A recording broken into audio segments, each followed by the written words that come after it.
Hi friends, welcome to my YouTube channel. ನಾನಿವತ್ತು special recipe ಜೊತೆ ಬಂದಿದ್ದೀನಿ. ಹೀರೆಕಾಯಿಂದ ಗೊಜ್ಜು ಹೇಗೆ ಮಾಡೋದು ಅಂತ ತೋರಿಸ್ತಾ ಇದ್ದೀನಿ. ನೀವು ಈ ರೆಸಿಪಿನ ನಿಮ್ಮ ಮನೇಲಿ ಒಂದು ಸಲ ಟ್ರೈ ಮಾಡಿ, ನಿಮಗೂ ಕೂಡ ಇಷ್ಟ ಆಗುತ್ತೆ. ಈಸಿಯಾಗಿ ಮಾಡ್ಕೋಬೋದು. ಹೀರೆಕಾಯಿ ಸಾಂಬಾರು, ಹೀರೆಕಾಯಿ ಪಲ್ಯ ಎಲ್ಲ ಮಾಡಿ ತಿಂದಿರ್ತೀರ. ಅದೇ ಥರನೇ ಹೀರೆಕಾಯಿ ಗೊಜ್ಜು ಹೇಗೆ ಮಾಡೋದು ಅಂತ ತೋರಿಸ್ತಾ ಇದ್ದೀನಿ. ಈ ಗೊಜ್ಜು ಮುದ್ದೆ ಅನ್ನ ಜೊತೆ ತುಂಬ ಚೆನ್ನಾಗಿರುತ್ತೆ. ಹಾಗಾದರೆ ಹೇಗೆ ಮಾಡೋದು ಅಂತ ನೋಡೋಣ ಬನ್ನಿ. ನಾನೊಂದು ಪಾತ್ರೆ ಇಟ್ಕೊಂಡಿದ್ದೆ, ಪಾತ್ರೆಗೆ ನೀರು ಹಾಕಿದ್ದೆ. ನೀರು ಕಾದ್ಮೇಲೆ ಒಂದು ಮೀಡಿಯಮ್ ಟೊಮೊಟೊನ ಹಾಕ್ತಾಯಿದ್ದೀನಿ. ಜೊತೆಗೆ 5-6 ಮೆಣಸಿನ್ಕಾಯಿ ಹಾಕ್ಕೊಳ್ಳಿ. ನಿಮಗೆ ಖಾರ ಇನ್ನೂ ಬೇಕು ಅಂದರೆ ಇನ್ನೊಂದೆರಡು ಎಕ್ಸ್ಟ್ರಾ ಮೆಣಸಿನ್ಕಾಯಿ ಹಾಕ್ಕೋಬೋದು. ಜೊತೆಗೇ ಹೀರೆಕಾಯಿ ಹಾಕ್ತಾಯಿದ್ದೀನಿ. ಸಣ್ಣದಾಗಿ ಹಚ್ಕೊಂಡಿರೋ ಹೀರೆಕಾಯಿ ಮಧ್ಯ ಇರುತ್ತಲ್ಲ, ಅದೆಲ್ಲ ತೆಗೆದು ಕ್ಲೀನ್ ಮಾಡಿಕೊಂಡು ಇವಾಗ ಹೀರೆಕಾಯಿ ಹಾಕ್ಕೊಂಡಿದ್ದೀನಿ. ಜೊತೆಗೆ ಉಪ್ಪು ಹಾಕ್ಕೊಂಡು ಬೇಯಿಸ್ಕೋಬೇಕು. ಒಂದು 10 ನಿಮಿಷ ಬೇಯಿಸ್ಕೊಳ್ಳಿ ಸಾಕು. ಇವಾಗ ಒಂದು ಪ್ಲೇಟ್ ಮುಚ್ಚಿ ಬೇಯಿಸ್ಕೊತಾ ಇದ್ದೀನಿ. 10 ನಿಮಿಷ ಆಗಿದೆ. ಇವಾಗ ಓಪನ್ ಮಾಡ್ತಾಯಿದ್ದೀನಿ. ನೋಡಿ, ಚೆನ್ನಾಗಿ ಬೆಂದಿದೆ. ಟೊಮೊಟೊ, ಮೆಣಸಿನ್ಕಾಯಿ ಮತ್ತು ಹೀರೆಕಾಯಿ ಕೂಡ ಚೆನ್ನಾಗಿ ಬೆಂದಿದೆ. ನೋಡಿ, ಈ ಥರ ಬೇಯಬೇಕು. ಇಷ್ಟು ಬೆಂದರೆ ಸಾಕು. ಇವಾಗ ಇದನ್ನು ಸ್ವಲ್ಪ ಹೊತ್ತು ಆರೋದಕ್ಕೆ ಬಿಡೋಣ. ಆರಿದ್ಮೇಲೆ ಮಿಕ್ಸಿಗೆ ಹಾಕ್ಕೋಬೇಕು. ಇವಾಗ ತಣ್ಣಗಾಗಿದೆ.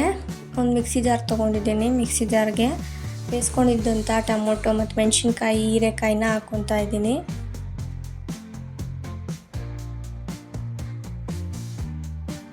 ಇದ್ರ ಜೊತೆಗೇ ಇವಾಗ 6-7 ಎಸ್ಲು ಬೆಳ್ಳುಳ್ಳಿ ಹಾಕ್ಕೊತಾ ಇದ್ದೀನಿ. ನೀವು ಗೊಜ್ಜಿಗೆ ಬೆಳ್ಳುಳ್ಳಿ ಹಾಕೋದ್ರಿಂದ ಅದೊಂಥರ ಫ್ಲೇವರ್ ಚೆನ್ನಾಗಿ ಬರುತ್ತೆ, ಟೇಸ್ಟು ಚೆನ್ನಾಗಿರುತ್ತೆ. ಜೊತೆಗೆ ಕೊತ್ತಂಬರಿ ಸೊಪ್ಪು ಹಾಕ್ಕೋಬೇಕು. ಹಾಗೆ ಇವಾಗ ಸ್ವಲ್ಪ ನೀರು ಹಾಕ್ಕೊಂಡು ರುಬ್ಕೊಂಬರೋಣ. ರುಬ್ಬಿದಾಗಿದೆ. ನೋಡಿ, ಈ ಥರ ಇರಬೇಕು. ಜಾಸ್ತಿ ನೀರು ಹಾಕ್ಕೋಬೇಡಿ, ಈ ಕನ್ಸಿಸ್ಟೆನ್ಸಿಲಿದ್ರೆ ಸಾಕು. ಇವಾಗ ಒಗ್ಗರಣೆ ಹಾಕ್ಕೊತಾ ಇದ್ದೀನಿ. ಒಗ್ಗರಣೆಗೆ ಒಂದು ಕಡಾಯಿ ಇಟ್ಕೊಂಡಿದ್ದೆ. ಕಡಾಯಿಗೆ ಸ್ವಲ್ಪ ಎಣ್ಣೆ ಹಾಕ್ಕೊತಾ ಇದ್ದೀನಿ. ನಿಮಗೆ ಒಗ್ಗರಣೆಗೆ ಎಷ್ಟು ಎಣ್ಣೆ ಬೇಕೋ ಅಷ್ಟು ಎಣ್ಣೆ ಹಾಕ್ಕೊಳ್ಳಿ. ನಾನಿಲ್ಲಿ 2-3 ಸ್ಪೂನ್ ಹಾಕ್ಕೊಂಡಿದ್ದೀನಿ. ಎಣ್ಣೆ ಕಾದ್ಮೇಲೆ ಸಾಸಿವೆ ಹಾಕ್ಕೊತಾ ಇದ್ದೀನಿ. ಸಾಸಿವೆ ಜೊತೆಗೆ ಕರಿಬೇವು ಹಾಕ್ಕೊಂಡಿದ್ದೀನಿ. ಕರಿಬೇವೆಲ್ಲ ಚಟ ಅಂದಮೇಲೆ ಈರುಳ್ಳಿ ಹಾಕ್ಕೊತಾ ಇದ್ದೀನಿ. ಸಣ್ಣದಾಗಿ ಹಚ್ಕೊಂಡಿರೋಂಥ ಈರುಳ್ಳಿ ಹಾಕ್ಕೊತಾ ಇದ್ದೀನಿ. ಈರುಳ್ಳಿ ಎಲ್ಲ ಗೋಲ್ಡನ್ ಕಲರ್ ಬರೋವರೆಗೂ ಫ್ರೈ ಮಾಡ್ಕೊಳ್ಳಿ.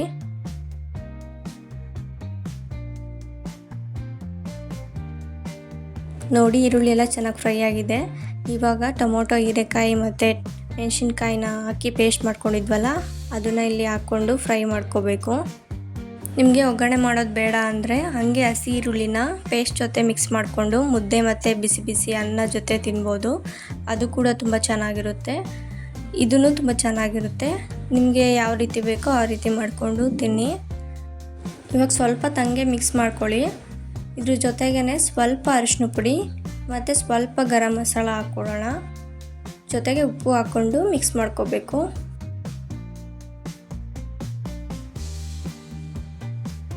ಇವಾಗ ಎಲ್ಲ ಮಿಕ್ಸ್ ಮಾಡ್ಕೊತಾ ಇದ್ದೀನಿ.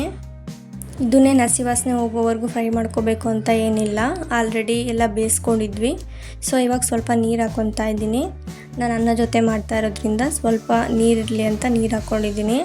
ನಿಮಗೆ ಯಾವ ಕನ್ಸಿಸ್ಟೆನ್ಸಿ ಇರಬೇಕೋ ನೋಡಿಕೊಂಡು ಮಾಡ್ಕೊಳ್ಳಿ. ಇವಾಗೆಲ್ಲ ಚೆನ್ನಾಗಿ ಮಿಕ್ಸ್ ಮಾಡಿಕೊಂಡ್ರೆ ಹೀರೆಕಾಯಿ ಗೊಜ್ಜು ರೆಡಿಯಾಗಿದೆ. ನೋಡಿದ್ರಲ್ಲ ಈಸಿಯಾಗಿ ನಾನು ಹೇಗೆ ಹೀರೆಕಾಯಿ ಗೊಜ್ಜು ಮಾಡಿದೆ ಅಂತ. ನೀವು ನಿಮ್ಮ ಮನೇಲಿ ಒಂದ್ಸಲ ಟ್ರೈ ಮಾಡಿ ನೋಡಿ, ನಿಮಗೂ ಕೂಡ ಇಷ್ಟ ಆಗುತ್ತೆ. ಈ ರೆಸಿಪಿನ ನಮ್ಮಮ್ಮ ನನಗೆ ಹೇಳ್ಕೊಟ್ಟಿದ್ರು. ನಾನು ಮಾಡಿದಾಗ ನನಗೂ ಕೂಡ ಇಷ್ಟ ಆಯಿತು. ಅದಕ್ಕೆ ಈ ರೆಸಿಪಿನ ನಿಮ್ಮ ಜೊತೆ ಶೇರ್ ಮಾಡ್ತಾ ಇದ್ದೀನಿ. ನೀವು ಮನೇಲಿ ಮಾಡಿ, ನಿಮಗೂ ಕೂಡ ಇಷ್ಟ ಆಗುತ್ತೆ. ಇದೇ ಥರ ವೀಡಿಯೋಸ್ಗೆ ನನ್ನ ಚಾನಲ್ನ ಸಬ್ಸ್ಕ್ರೈಬ್ ಮಾಡಿ. ಈ ವಿಡಿಯೋ ನಿಮಗೆ ಇಷ್ಟ ಆಗಿದ್ದಲ್ಲಿ ಪ್ಲೀಸ್ ಲೈಕ್ ಮಾಡಿ ಮತ್ತು ಶೇರ್ ಮಾಡಿ. Thank you for watching the video.